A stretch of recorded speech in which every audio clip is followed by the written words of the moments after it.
La petite Émilie qui était choriste dans le groupe de son papa et de sa maman, et ensuite avec Cédric, est devenue une chanteuse reconnue par le grand public aujourd'hui avec sa chanson à succès. Alors, bon, on va pas parler de l'avenir pour l'instant, parce que tu apprécies le présent et tout ce qui t'arrive. Beaucoup de chansons, beaucoup de scènes, beaucoup de spectacles, à droite et à gauche, d'ailleurs plutôt à gauche qu'à droite, enfin, ça dépend de l'endroit où tu es.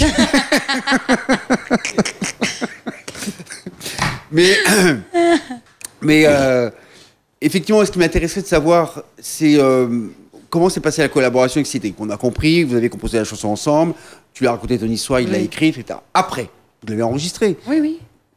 Tu es parti à Maurice ou tu as enregistré? Non, ici, au Chaudron. Enfin, avec James. Oui, James. Avec l'équipe de James, c'est le Village Jeune. Voilà, Village Donc, Jeune. parce qu'il nous a vaguement expliqué un truc, lui, il enregistre tous ses sons sur des téléphones, etc., etc. Après, il met la voix dessus, après, il enlève la voix, il met dessus. Alors, en fait, tu as posé ta voix au studio de chez James. Oui. De chez Moi, James. studio, carrément. De James, c'est ça? Oui. Et ensuite, t'es occupé de rien. Oui, plus rien. Il m'a l'attendre sorti et il m'a écouté, il m'a reçu par mail et tout. Et c'est moi, ça. C'était les prises, parce que tu as quand même un petit peu l'expérience du studio, ou pas? Oui, un petit peu. Oui, un petit peu. Oui. Comme choriste. Oui, ouais. Et chanteuse aussi, de chanter. Non, par rapport pour Magnan, oui. Pour Magnan, oui, c'est ça. Si, mais en lead aussi. En lead aussi, oui, c'est ça. Bon, on a entendu tout à l'heure sur une chanson, mais donc tu as déjà l'expérience du studio. Oui. Studio avec papa, c'est-à-dire en général, il enregistre Oasis, tout ça, non? Oasis. Un truc comme ça. Oui, ça même. Aussi mouvement, hein. Oui, c'est ça, moi, des gars, moi. Non, mais ce que je veux dire, c'est que l'expérience du studio joue quand même. Ça veut dire que tu n'es pas une novice, tu arrives, tu sais comment poser la voix, tu as peut-être fait une... Non, des fois, la poser 3Z quand même. La poser un petit peu quand même, des fois, si. Bah, je pense que les gens qui sont autour sont là aussi pour soutenir, oui, pour voilà. aider. Donc, comme Cédric était avec moi, donc quand on n'avait pas confiance, il disait, mais si le gars il fait ça, ou parce qu'il y a une petite partie, comme la chanson est beaucoup technique, il y a une petite partie, il me dit jamais, il est trop aigu pour moi, ça c'est laquelle? Le petit parti que dans ma chérie, à cause avant, pas cause écoute. Le petit ou là. Ah, ça prend du temps. Mais ça, il sort un petit peu plus de l'aigu, ça. Il me dit jamais, c'est truc, si Émilie ou gars il fait ça. Mais après, on fait, ah ouais! Donc finalement, vous y êtes arrivé. Alors, poser la voix, c'est pas aussi simple que ça. Non. Il faut un peu d'expérience. Enfin, bon, vous avez l'expérience depuis longtemps. Est-ce qu'à un moment, toi et ta sœur, vous êtes un peu dans le même bateau, oui, il me semble, ouais. vous avez pris des cours?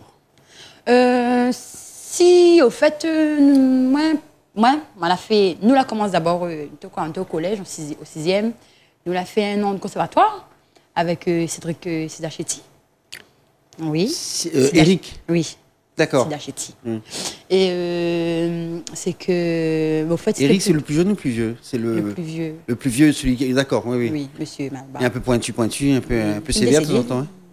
Une décédée aussi. Oui, il était un peu sévère, lui. Donc, on avait commencé par rapport à la base, au fait, la justesse et tout, et après, 2-3 petits concerts, mais des dîners dansants, on dirait, et puis on t'a fait, on t'a fait le chœur. Et, mais Emmanuel a continué, dit, enfin, pas longtemps, un an après moi, maman l'a arrêté. Parce que je n'aime pas quand dans la mode désordre. Non, mais monsieur Sidachetti, il était un peu sévère vraiment. Hein. Et moi, je n'aime pas quand tu dis à moi des choses. Elle m'avait été dure, même dans le conservatoire, elle m'avait été dure. En général. Mais après, la aide à moi, j'avoue. Hein. Il a aide à moi vraiment. Ah bon, quand même, reconnaît? Oui, il me reconnaît que la aide à moi. Avec le temps? Oui, avec le temps, il est vrai, la aide à moi parce qu'il revient, il est toujours là, ça. Et donc, voilà, on a fait juste un an au conservatoire. Mais c'est une année qui a servi pour se recadrer un petit peu, pour avoir un peu de balise. Le cadrage. C'est important quand même, de connaître et de savoir poser la voix. De la base, au moins de stress. Savoir respirer. Ah oui. Parce que la justesse, là, pousser la voix. Pour ça, oui.